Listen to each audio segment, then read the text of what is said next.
Well, the Washington football team made it interesting as they win their third straight game, beating the Seattle Seahawks 17-15. Now, this was a crazy game of events. In the first half, they lose their fourth center for the season and also their kicker in the first half.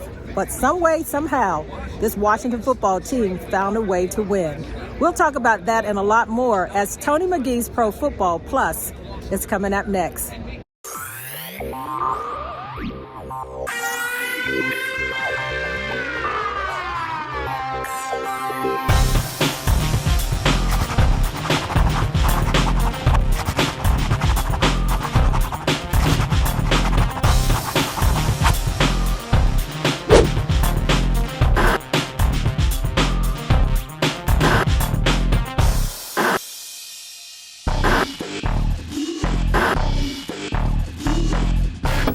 Welcome to Tony McGee's Pro Football Plus. Now we come to you with a domino theory.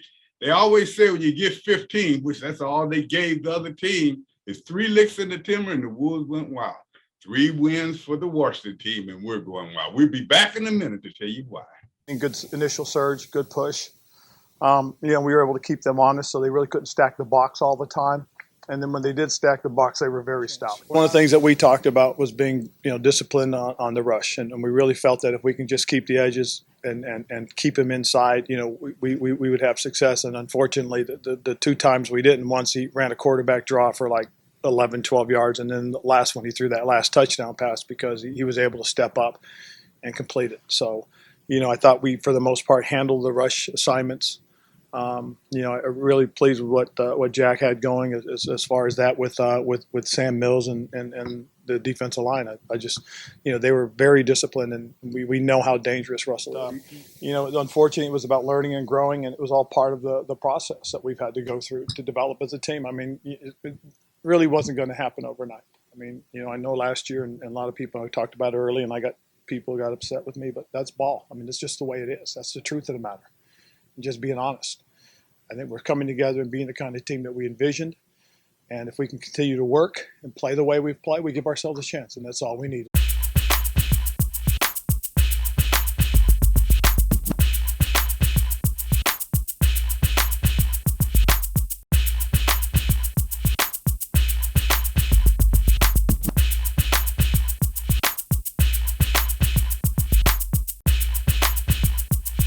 Welcome back to Tony McGee's Pro Football Plus. Now, what we said was this team has finally run itself into contention again. And I use the word run itself into contention again. Quarterbacks played very well. Running backs, though, we got a running back that went over 100 yards. And the quarterback, I have to give him a grade this week. But when you look at the quarterback, guys tell me he's improving each and every week. Maybe his job to keep. I gave him a B+ this week. What do you think about it, Donna? Hey, Tony, you know what? You're exactly right. I gave him a B+ also. This is a man that week after week, the last 3 weeks, coming back from the bye week, that he's really played well. He was sharp. He was solid. Coach Rivera said that he managed the game and he did some things that he needed to do at crucial times. I mean, you could tell he's growing, Tony, over the weeks and doing some great things. And like you said, is he the quarterback of the future for this Washington football team? Well, he's in the conversation because you've got to give him his props. He did what he needed to do, didn't make mistakes, didn't turn over the ball, but it also helped Tony to have a great running game with J.D. McKissick and also a solid game from Antonio Gibson. And it also helped to have Logan Thomas back and Curtis Samuels that helped take a lot of pressure off of him, but they had a balanced attack that really helped him, Tony. And again, a B+ for Taylor Heineke. Well, I think he played very well. Offensive line played well as well, but they did have another injury. But I like the new center they have in there. He's 6'3", weighs 3 something. He moves very well. I noticed he uses his hands well. So that offensive line, even though they lost somebody, I gave them a B+ as well. What do you think, Kels?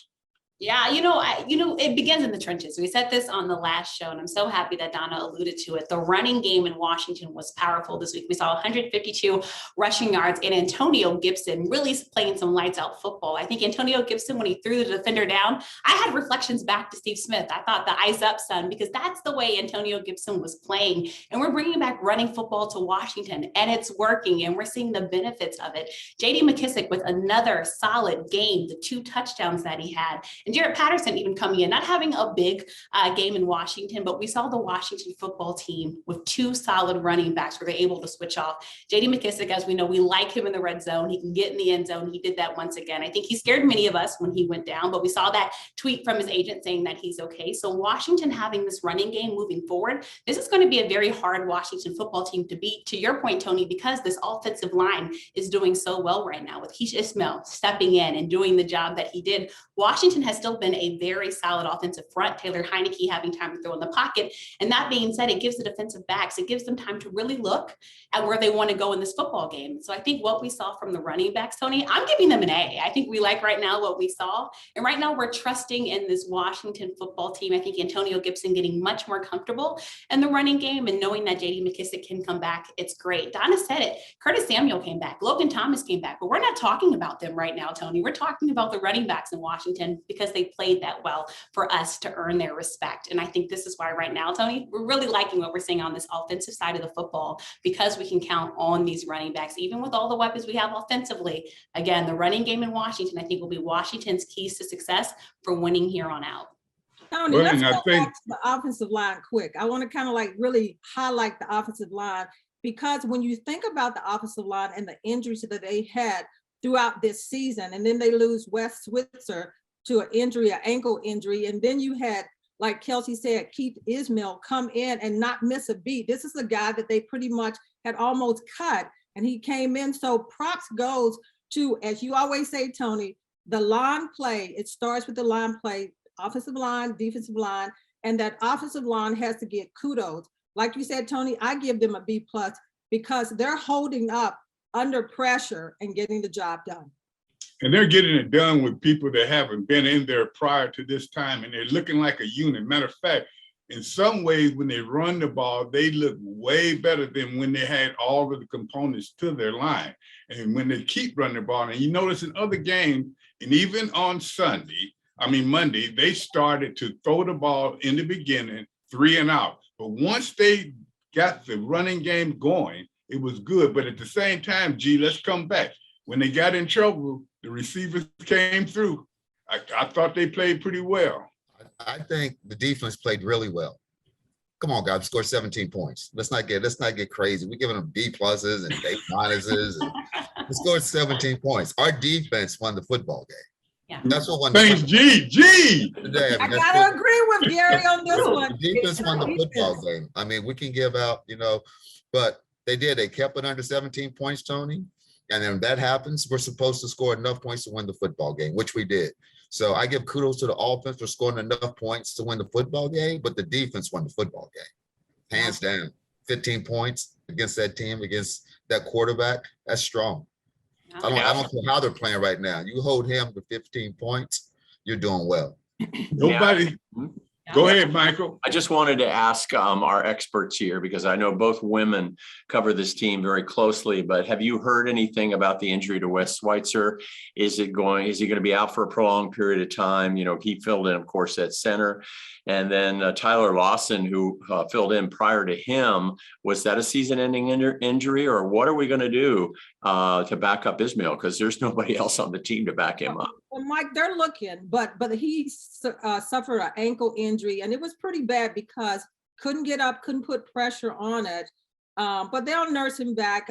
He may not play in the upcoming game against the Raiders because Tony well know and Gary well know that ankle injury can keep you out for a minute with a lineman like him with the pressure that he's going to put on there. So kudos again to Washington to be able to get players that they need to come in here and be able to play. And that's how you build a good team. And that's one thing we've seen, that one thing about this, they have built a pretty good backup team as well as the starters. And that's important when you get into the playoffs and you're trying to get and run the ball, and you're trying to get the other team off balance, someone get hurt, you can't fall apart. And that's what we saw. And then they come back, and Mike, you've been talking about this guy all year. Tight ends did a good job as well. Yeah, I mean, boy, I'll tell you the difference when Logan Thomas comes back. I think every single person could see the difference just in not only the way he moves, his speed, his route running. He was the third best tight end in the league last year, and for a reason. I mean, just his presence the first time he went out for a route. I mean, it's really noticeable. I mean, I'm not dishing John Bates because he is a phenomenal blocker. And I'm telling you, if you look back on some of those running plays for the last 3 weeks when they've been successful, John has been in on almost all those running plays blocking. But I mean, to have Logan Thomas back, and I'm sorry, that was just too close to call on the goal line. That was a touchdown. His wrist was there. And I mean, he played well. And they said they were going to have him on a short leash.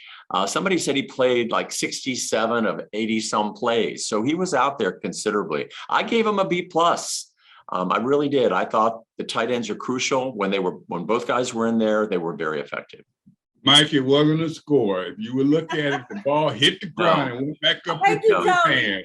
Thank It you, was Tony. not a score, Michael. We were lucky to get that. Milton called and told me to say that was the score. So I'm here.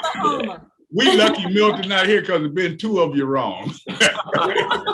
Definitely, Tony. But at the same time, you know, it's very refreshing for us to be able to look at this team and see some progress and see what we saw last year. And now that they're back into the playoff chase, what do you see them going forward? Do you see them really turning into a running team, or do you think that they may try to be more balanced?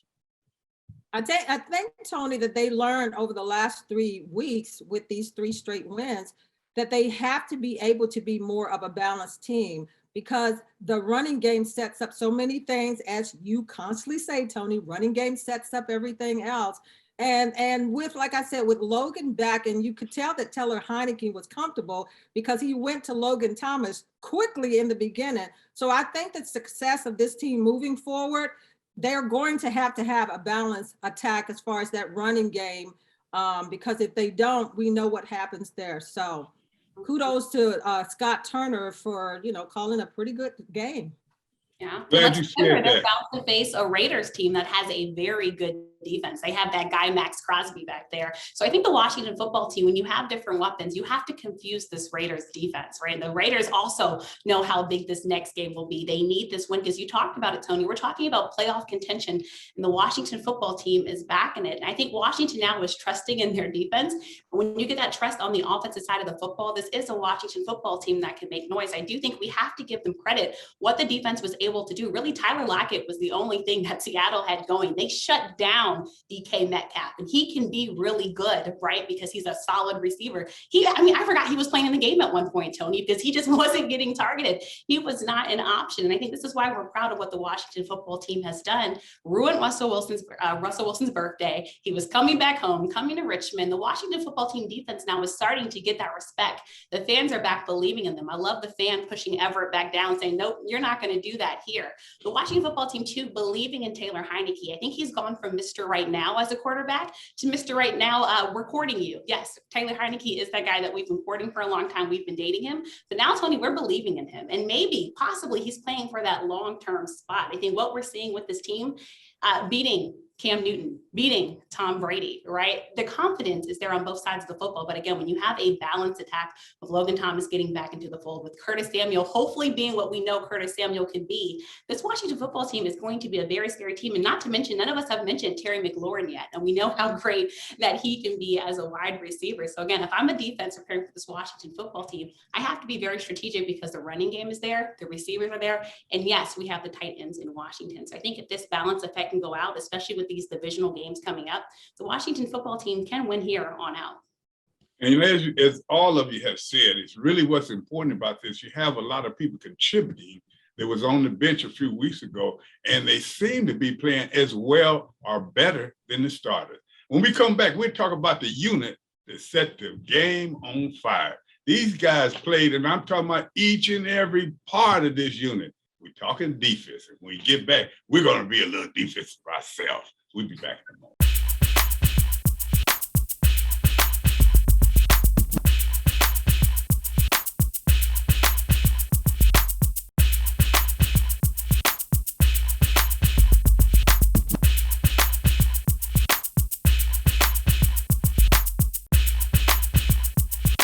Well, as we come back, we talk about the greatest defense in the world. Oh, well, we're not there yet.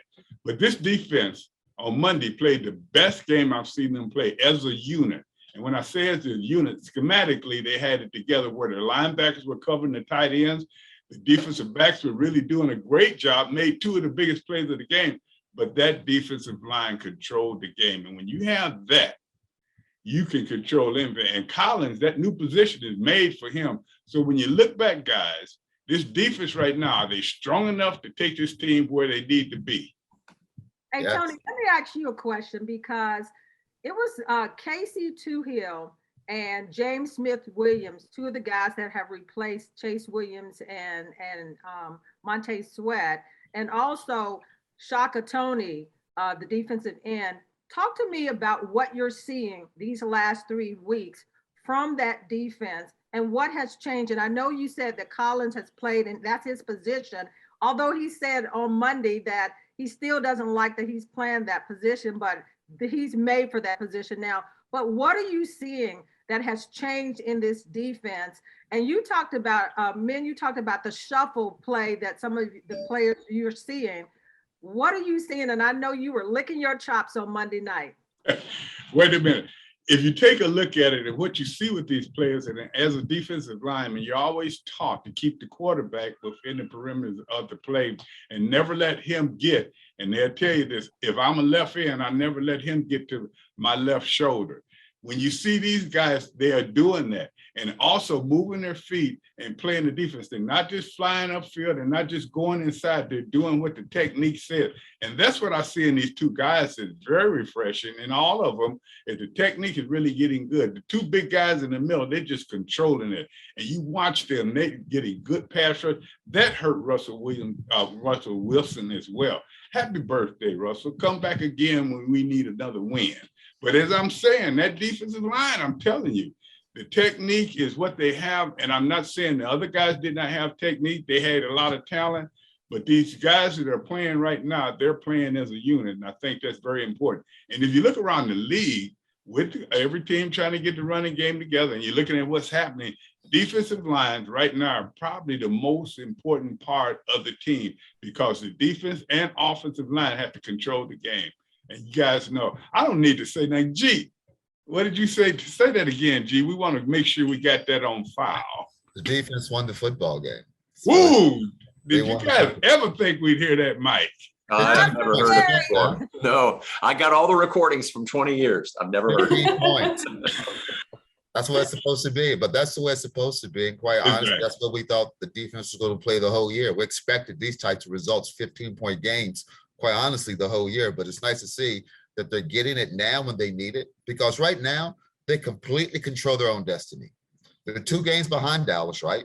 2 games behind Dallas. But if they win out, because they got to play Dallas twice, they win no matter what. So they control their own destiny. I can't ask for a better situation than what I have right now. If we don't go to the playoffs now, it's our fault, period. If they don't go to the playoffs, it's their fault because they control. If they don't win the division, it's their fault. They control their own destiny, 100%. I like that, G, and that's the way they need to be looking at it. Mike, Exactly. one thing that I saw that I have not seen, but I'm seeing more of that in the last 2 games is the linebackers are starting to get it done. They're playing a few of those young guys. You didn't see tight ends running free in there. Linebackers played a lot better this week. I wanted to talk to you about the linebackers, Tony, because I've been dying to ask you this. Dallas is doing something very creative with their first round pick. Parsons, they've moved him to the outside because they've had injuries at defensive end, much like Washington has.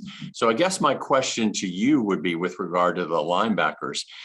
Jamin Davis is coming on. I mean, he had a good game, obviously, against Seattle, but he's got skills that Parsons has. Would you even consider, at least on 3rd down, since they're bringing him out for the 3 safety set, would you even consider putting him at defensive end and letting him rush the passer? Because Parsons is having a field day with Dallas. And you're going to see that when Dallas comes here. Would you even consider trying Jamin Davis there occasionally on that side? No, the defensive ends that are playing well. Keep him out there, and what they're trying to do is put him in position to play a few plays and make specialty plays for them. He will be out there, but how much better could it be if the defensive line is getting the job done, then you can bring in a young stud like that? No, let him play linebacker. Let him learn the nuances that he needs to get better. I wouldn't move him at all. Right now, you don't move anything on the defense. You know, guys don't like where they're playing. They need to go sit on the bench. But at the same time, right now, you have your defense clicking. And Kelsey, I know that I gave the defensive line an A minus. I gave the linebackers a B plus. But defensive backs seem to have been playing a lot better. Yeah, like you said, and the defensive backs, they had to come up big. Again, we had Russell Wilson coming in town, primetime game. And as you said, we know what Russell Wilson can do. I know he's not the same Russell Wilson as of late. I also still have questions about that finger injury, but they were able to shut it down. And that was huge. Think about when Seattle was finally able, I mean, they got this early touchdown, but then after that, the Washington football team defense, I think they stepped up big and showed out and showed up big. I love that you mentioned Landon Collins. He's fitting, get in where you fit in. And that's what he's doing right now, right? As a linebacker. I know it might not be the position of choice, but right now that's where he's playing well. And that's where the Washington football team needs him. You look right now at Kendall Fuller in the game that he had. You look at Cameron Curl. And I feel like the defense, I always had questions about the secondary because everyone was talking about the defensive front, but you got to protect that secondary again, especially when you're playing in the NFC where you have quarterbacks, Tony, that can get the ball downfield. But the Washington football team, what they were able to do last night, and again, Gary mentioned it, holding the Seahawks to under 20 points. And this is something that the Washington football team has done as of late. This is going to be very important. I'm old school, Tony. I believe defense wins championships. And right now with the way the defense is playing, you make it a lot easier for the offense. And also, Tony, for mentioning the defense, we do have to also give credit to the offense because the time of possession and the way that they're able to get down the field, making sure the defense, Tony, can get the rest that they need to play their best football. I thought Washington, again, solid on both sides of the football. But overall, I thought the defensive backs, could they be better? Sure. But overall, Tony, I'm going to give them a B. I like what I saw from them. I'm feeling confident in them. And if they can keep having this type of play, it will be solid. Again, Tyler Lockett, really the only guy that was really having much success when you think about it for the Seattle Seahawks. I have a question for you. Now, this is very key. Watch what happened when Landon Collins went out of the game. That's when that touchdown drive came right down the middle without him. I mean, I really think that they've come up with something with these three safeties. And you've got what we call two safeties in the box. Now, all of a sudden, he's out. So I'll ask Donna, she has the injury report. What's going to happen with Collins? Is he going to play this week? But the other thing is he's a free agent after this year. Or you can at least get out of his contract. Do you want to bring him back if he agrees to play that position next year, knowing how vital he is with Cameron Curl in that defense? He'll play against the Raiders. Okay. And as Ron Rivera said, he's a drop down safety to make him feel good. But Tony, could you talk a little bit about Cam Curl? Because this is a name that hasn't been mentioned much, but this guy took over Collins' position and he played well last year, but this year he's stepping up even big. He's big in that secondary to make that unit go. Playmaker. And not just him. That's what I'm seeing with a lot of those young defensive backs. They get beat on certain plays. And early in the year, we talked about him and the rest of them not being ready to play. But now you see them, they may make a mistake during the game, but they come back and make a big play. And that's what's important. I remember Darrell Green. You may beat him one time, but for the rest of the game, he's going to take care of business. And that's what they're doing now. I like the way he covers, and I like the opportunity that they give that defensive line to get to the quarterback. Really, you can't talk about one facet of one part of the team or one part of the defense. All of them have to work together to have successful defense, and that's what we saw in that Monday night game. But Gary, I tell you what, now you're a receiver, and we're talking the defensive backs are better. Do you see them becoming an elite group anytime, or do you see you have to bring someone else in? Well, you're a receiver. Tell me from your perspective. I think from any perspective, if you're having a good year or a bad year, you do realize that as a player. You know if you're playing good, if you're playing bad. If I'm playing bad, I know my chances of staying on the team for the next year is probably not that high. If I'm playing great, I know. Like right now, the defense has just got better. They're playing like the defense we thought they would play. And if they continue to play that way, I like our chances. I like our chances into the playoffs. If they continue to play the way that they've been playing, they're making up plays when they have to. The best way to make somebody to cover up a mistake is to make a big play. Because then they forget about the mistake. If you don't ever make a big play after making a mistake, all they dwell on is the mistake, the mistake, the mistake. If you come back as a playmaker and make a big play like the defensive back is doing, like beforehand, we know it. Initially, we were saying our defensive backs is like, I'd be like, I'd love to play against those guys. That's the way I would really looked at it. But the last few weeks, they played better. They truly have. But 15 points, baby. They keep teams to 15 points for the rest of the season. We should walk away. We should walk away with wins at the end of the day. Because we're going to be good enough to score 17 points. We just will be. Any of you fans that recorded that, please keep that, because Gary Clark finally gave the defense, or any defense, a big plug there, but he's exactly right. I mean, you hold a team to 15 points, you're supposed to win. But you know, one thing I got to say in this segment, and I want to get to the special teams. This is the first time that I gave the special teams a D. I don't think they played well, and anybody can chime in on this. I just don't think the special team did a very good job on Monday night. Yeah, Tony, I think you said it. I think overall, we're very happy about the way the Washington football team played. That's why I'm rocking the burgundy today, Tony. I felt like they deserved that nice victory Tuesday. Burgundy. I guess I should have had mine on, but we should have color coordinated, Tony. We could have done burgundy. Right, there you go. But like you said, the special teams, I think, is the part of the Washington football team where we can see improvement, especially if they want to win here on out. Gary said they could walk away with it. Well, to walk away with it, that means the special teams will have to come up big. I think special teams made us go, at the end of that game, Tony, when the Seattle Seahawks recovered that onside kick. Now, thank gosh that got called back. But like you said, Tony, I mean, there needs to be improvement. I'm giving them a C. I think they have lots to go forward to. And also, I'm really looking at special teams and the kickers, Joey Sly, and what the Washington football team is going to do with the kicking position. I do think is something we do have to keep an eye on. I know earlier today it was reported that he's going to be out a minimum of 3 weeks. 3 weeks, Tony, without him. We saw all the questions that we had. We saw Tress Way get questions about will he be able to kick. We know he's a lefty as well, so that's also bringing into question. But overall, the special teams, Tony, I think if they do get better, again, this is going to be a solid Washington football team. Again, 2 games behind Dallas, and Dallas right now is continuing to try to find themselves. Dallas going through all the coaches with COVID, the players with COVID. They're trying to get back into the groove of things. So right now, I think the NFC East is open. The Philadelphia Eagles also have many questions surrounding them. Jalen Hurts is coming off a game that probably he doesn't want to even remember. Tony, the Giants, well, they're the Giants, right? They can have some goodness, they can have some greatness, but also they can be the Giants and just play New York Giants football. But all that to say, I think the special teams is where I'm going to put my point of emphasis if I'm Coach Ron Rivera this week in practice, Tony, because when that special teams get better, again, this is an all-around solid football team. But again, I am kind of scared with all that we've been through with the kickers this year, Tony, and Joey Sly being hurt. It's going to be something that we have to keep an eye on, because we saw the Washington football team have to go for it on 4th downs. And thank gosh for the Washington football team. It worked out pretty good because of how they were playing.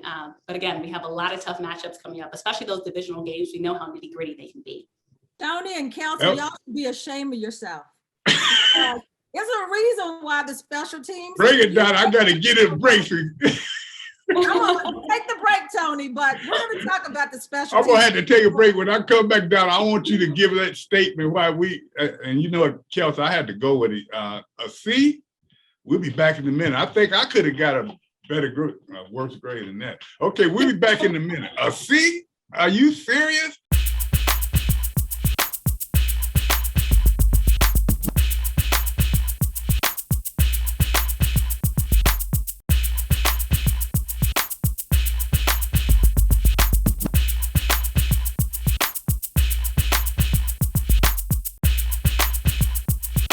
Joey is one of the most explosive place kickers I've ever been around. Dude, super strong leg. And he tried to get out the gate after big old 94, made me look like a child trying to tackle him on that block PAT, and was battling some hammy stuff at halftime and was really working, trying to get going with the Docs. And Coach Nate Katzer comes up to me and he said, "Hey, can you kick off?" And I said, "I can kick off." And he said, "Well, what are you expecting?" I said, I'll try and get it close to the goal line. It ain't going to be real high. So well, hopefully we can get down and smack him in the mouth and make some tackles. And so came out and kicked off. I'm sitting there with Kyle Allen. Kyle Allen would be my holder. The funniest part about that, Kyle Allen asked me, he goes, "Hey, you're lefty, right?" And I go, that's a good start. Yes, I'm lefty. So let's make sure we're on the right side there. He was working with cheese and he was just like, "Hey man, I'm ready if you are." I go, "Dude, I'm ready."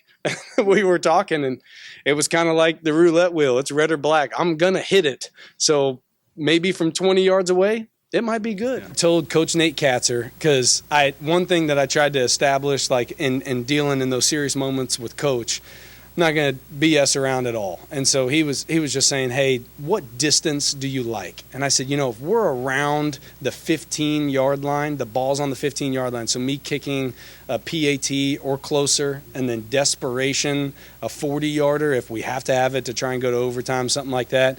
But I had a feeling as long as we had the lead and we were getting down closer to their goal line, that's just backing their offense up. So it was kind of win-win, but I had told them about a 30-ish field goal. Would have loved the 20-ish field goal, but I had told them the 30-ish field goal. Tony, you know what? You're a little harsh this week on the special teams. There was a reason, Tony, why the special teams struggled. You lose your kicker before the half. That reminds me of a Pittsburgh earlier game. They lose their kicker before the half, and they've got to do what Washington does. The punter has to come in and try to save the day, and you don't know what's going to happen. But Pittsburgh ends up winning. At the end of the day, Tony, Tressway did enough to help that team win. And Tony, come on, you lose. Come on, Donna. How can a 320-pound lineman run 100 yards, 98 yards, and nobody can catch him? And this is a special team. What makes him special?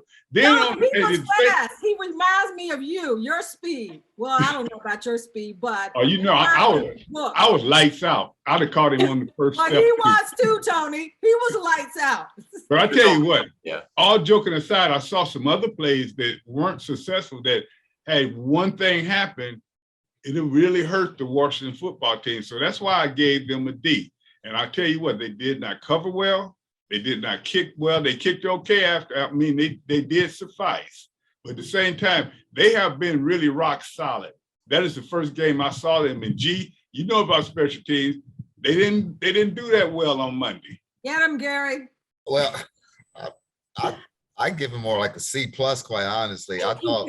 Oh, mercy. I mean, don't get me wrong. Somebody bring the man that lost his mind. I think the punter should always be able to kick field goals as well. I just believe that. We had Steve Cox, one of the great punters that we have. He also could kick a 60-yard field goal if we needed him to. So he definitely could kick an extra point or something that, because I didn't realize that our kicker had got hurt. So I was like, why are they not kicking the field goal? I was like, of all the times they usually kick field goals, why are you not kicking the field goal now? I did not know until after the game that he had got hurt. I was clueless. I was like, we about lost that game. That was a horrible decision to make. But now I understand why. But you know what? I mean, I give him a C+ because your boy number one is the truth. He about broke. He about broke. He was right. I was surprised that he did, quite honestly, because I thought he had ran through that tackle and ended up tripling him up. But he would have went to the house on that one. Yeah, they got one hand caught him right at the end. But at the same time, Donna is the truth. And I'm going to just ask you this. Somebody said at halftime you was on the phone trying to call your cousin, Hopkins. And you know what, Tony? They would have welcomed Hopkins back on Monday night.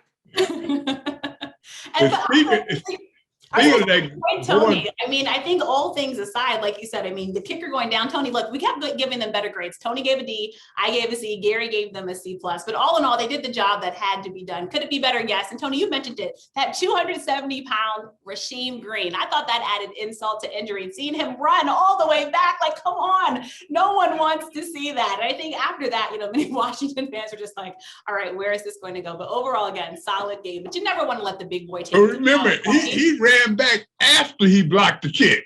Right. I mean, just He out. blocked it. Kelly, there's not a lot of people that would survive a train wreck. And if you go downfield and try to tackle him, you might miss the rest of the season. There's only one player that I know of that wouldn't have cared if he was on the field, and it would be Gary Clark. Gary Clark would not have let that guy score if he had to go down and break both legs. Right, Gary? You tackle anybody, just go at their ankles. It's the weakest part on the body. It's really simple. You tackle anybody.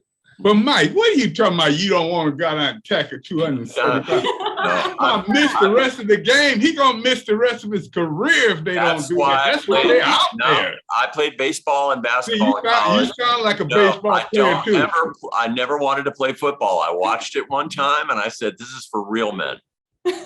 Hey, you know what? When that guy when you make a spectacular play, and we'll see that play many more times, it was. But at the same time, I'm still saying that a 270 to 300-pound man shouldn't outrun your special team players. Because on special teams like that, you got some fast players, and they should have caught him. With that being said, they can't make the same mistake with this Raider team coming up because they're a little bit wounded. They lost their coach, and now they lost a few games. Players still playing good, but they have Kelsey. They have a good defense.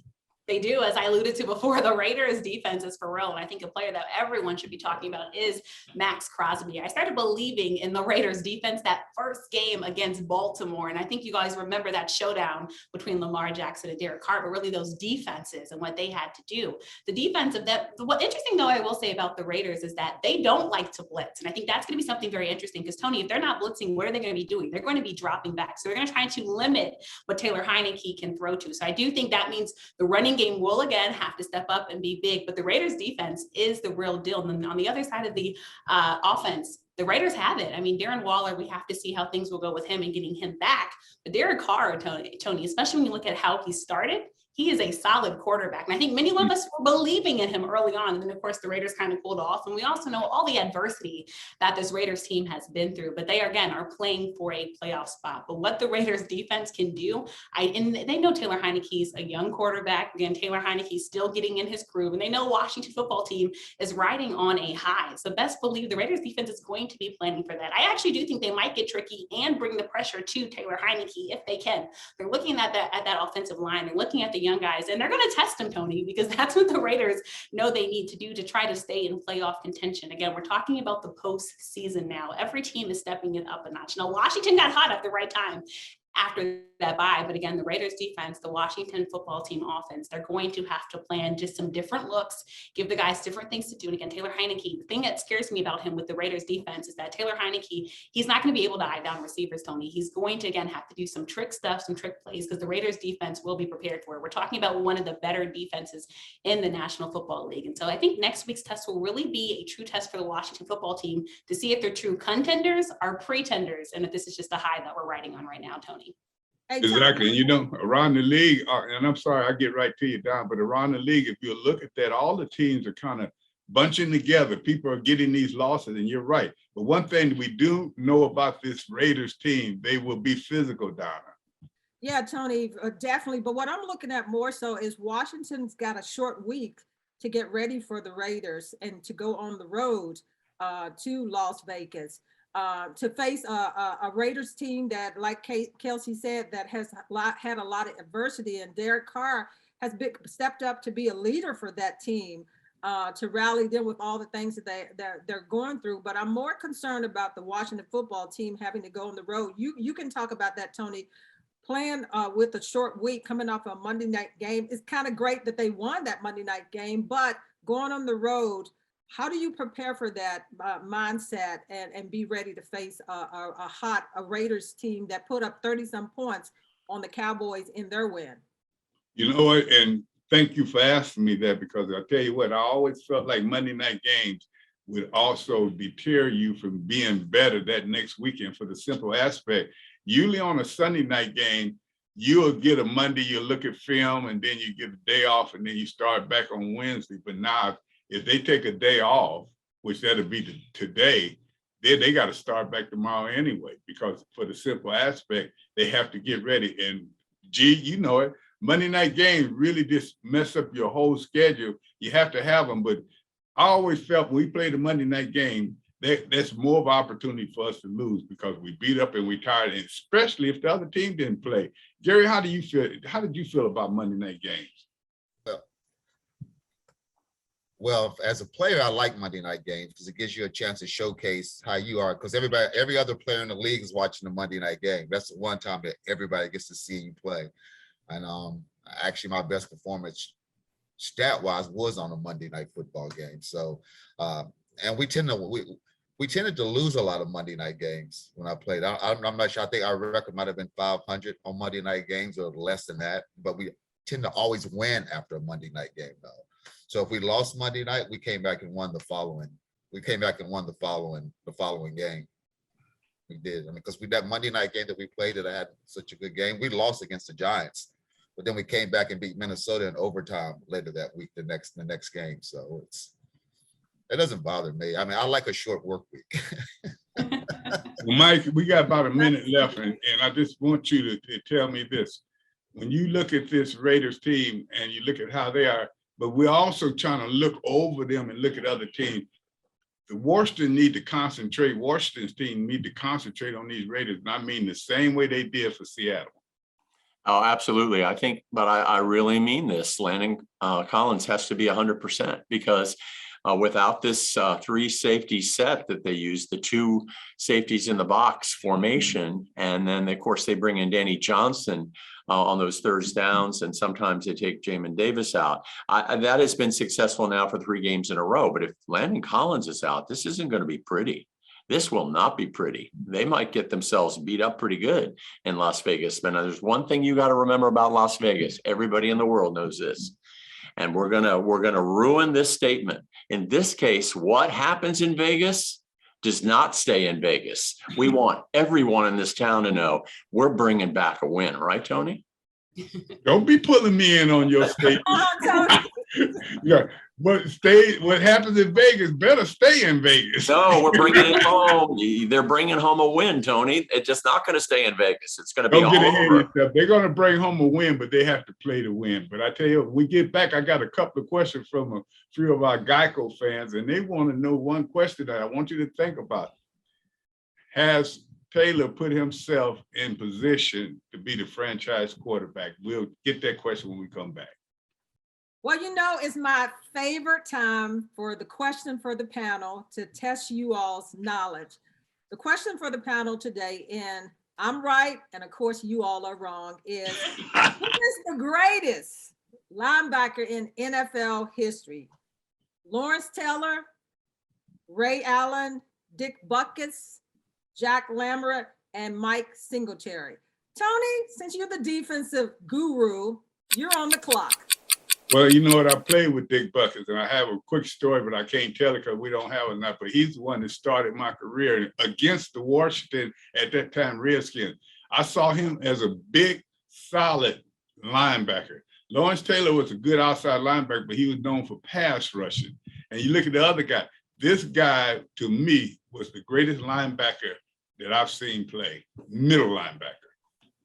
Okay, Tony. Mike, you're on the clock. I don't have the background that Tony has with regard to Dick Butkus, but I will tell you one thing that I learned from talking to former Washington football players. Gary, we've interviewed you before you were on the show, and Tony and I would go in the locker room and talk to guys. Every time the Washington football team played the Giants, they were always talking about Lawrence Taylor, and you always had to figure out where in the heck on the field he was. He could line up anywhere, and he was a wrecking ball. And don't ever forget what he did to Joe Theismann. Kelsey, you're on the clock. Yeah, I think Mike just alluded to it. I think Lawrence Taylor is my answer. LT, like you said, you talk to so many defensive players now. So many try to model their game after him. Everyone was scared of Lawrence Taylor. You had to account for where he was on the football field. So that's my answer, Donna. LT, I mean, he just, again, changed the way the position is played today. Gary, you're finishing up. You're on the clock. Wow. Well, first of all, I'm going to say LT, but you also have to put how Charles Haley's not in that conversation is ridiculous to me, because this is what I know as a team. When we played the Giants, we put 3 people to block LT, 3 people to block LT. When we played the Cowboys or San Francisco, 3 people to block Charles Haley. And typically that was not enough. on either one of those guys. Those guys, for me, change the game. Anytime you can line up wherever you want to line up at, you're a beast. When you get to line up where you want to line up at, no matter what scheme you got going on, that's how good you are. But I also grew up in the Dick Butkus phase. But I think Dick's probably the best middle linebacker, but overall linebacker is Lawrence Taylor and Charles Haley to me. Well, you know what? All of you all, that was a great list of players. And like you said, Gary, with Charles Haley, and I went with Lawrence Taylor too, but you can't go wrong with any of them. Tony, you're back into your hands. Well, you know what? I got a couple of questions I want to hit Ryan. A couple of people out of Geico had some questions, and Ryan asked that one that I was going out with Mike, and I need a quick answer on it. If Taylor Heineke put himself in position to be the quarterback of the future for this team? If you're asking, are you asking? I'm asking you. Yeah. Oh, absolutely. Ryan want to know. I'm asking you. I have to. Okay, I've got to take back what I said 4 weeks ago, and I said that he would not. That's why I asked you. I know. I said he. I wasn't brutal. I just said I don't think he's the future for this team. I like Marcus Mariota, who plays the same kind of scheme, but that's just me. But I will say he's earned his right to finish the season and to be the starter next year, assuming that he plays reasonably well down the stretch. But I definitely would go get Marcus Mariota, who's going to be a free agent. Why would you get him and Ryan? I mean, our quarterback has done more than he's done since he's been in the league. Another quick question. I have to get this for Abby. Is the defensive line playing better with the replacements than they did with the starters? Let me ask somebody quick. Very quick, Kelsey, about 2 words on that. I'd say yes. Yes. I think Montez Sweat and Chase Young, now they're a thing of the future. We're liking what we're seeing right now with this defense. And as we said on the show, it's been a next man up type of league. It's been a next man up type of football. And that's what we're seeing in Washington. All right. When we come back, we'll start talking about that NFC East because there's some big games coming up in there. But as well, we'll talk about the picks. So someone went 5-0 this week. We'll be back like I'm coming back. Still behind. I wonder who.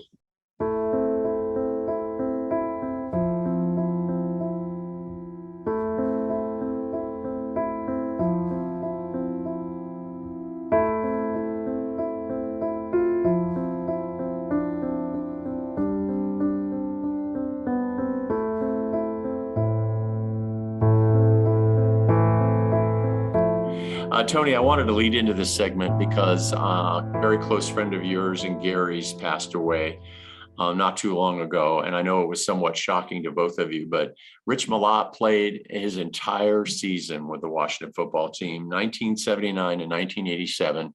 He was a Penn State linebacker drafted in the 7th round. And I remember the first time I met him. He's huge, Tony. He was 6'4", 234 pounds.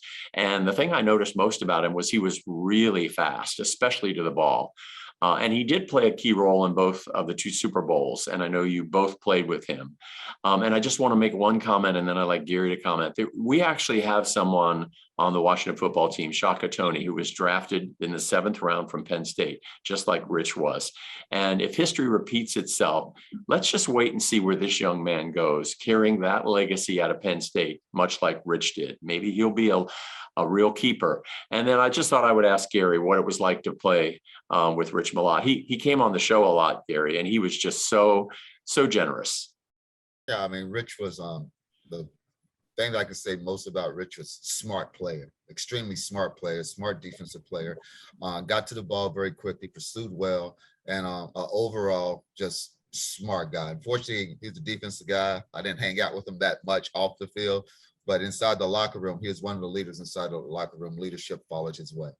Mm-hmm. Tony, I know. Tony, one thing I just wanted to tell the fans, nobody ever saw this but me, and I was truly blessed to be able to see it.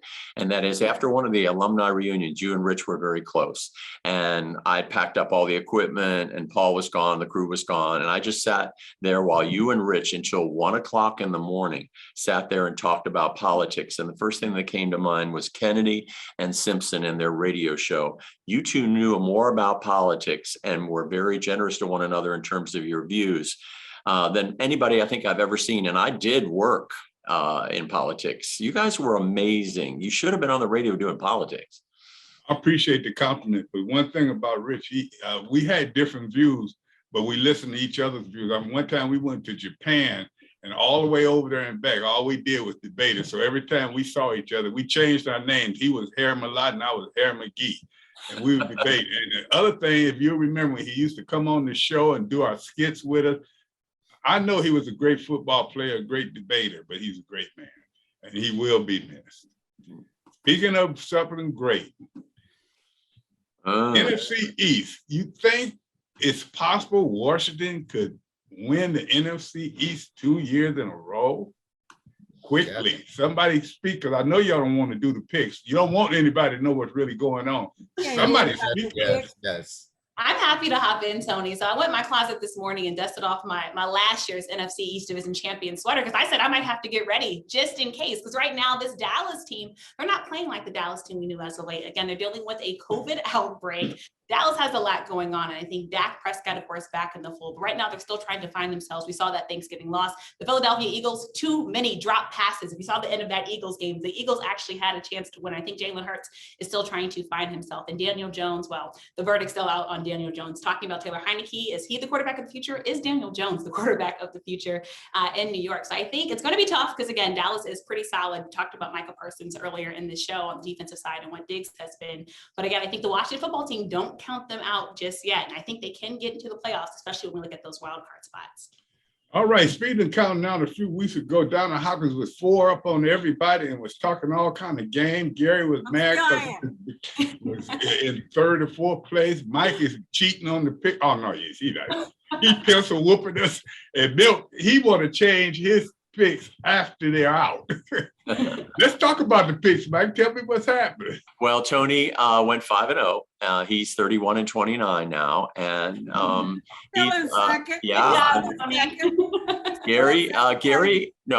Gary did well this week too. He's climbing up the ladder. 24-36. Donna, you're 33-27. First place. You're still in the lead, Donna, but you know what? It's a long way from here. Mike, you can't even be in this conversation. And I know I shouldn't even be saying anything. And Milt's 25-35, and I'm a measly 27-33, but I'm not in last place. Anyway, can I ask you about the LA Chargers at Cincinnati? I mean, everybody wanted Justin Herbert and said we should have drafted him and not taken Chase Young, but my gosh, this kid's folding his and Cincinnati's coming on strong. What do you think, Donna, about LA Chargers at Cincinnati? Mike, I don't think you can count them out either because Herbert is a good quarterback. I mean, no question about that, but they're just stumbling right now like a whole bunch of other teams in the NFL. And Tony, we're going to run out of time, but you got Baltimore at Pittsburgh, San Francisco at Seattle, Denver at KC, New York Giants at Miami. Which one sticks out most as we go to the end of the show? Baltimore. I think that's going to be a pivotal game for the simple reason if Pittsburgh loses that game, then we see that team is on its way down. Baltimore is coming up, getting the running game back. Defense has all been physical. All righty, Mr. Tony, take us home, buddy. Well, I tell you what, when you're 5-0, it's kind of hard to speak on that. But as I said, I've been waiting for this a long time. Dan, come back because we're going to be 5-0 again next week. But one thing we're not saying today is goodbye. We're saying in the minute.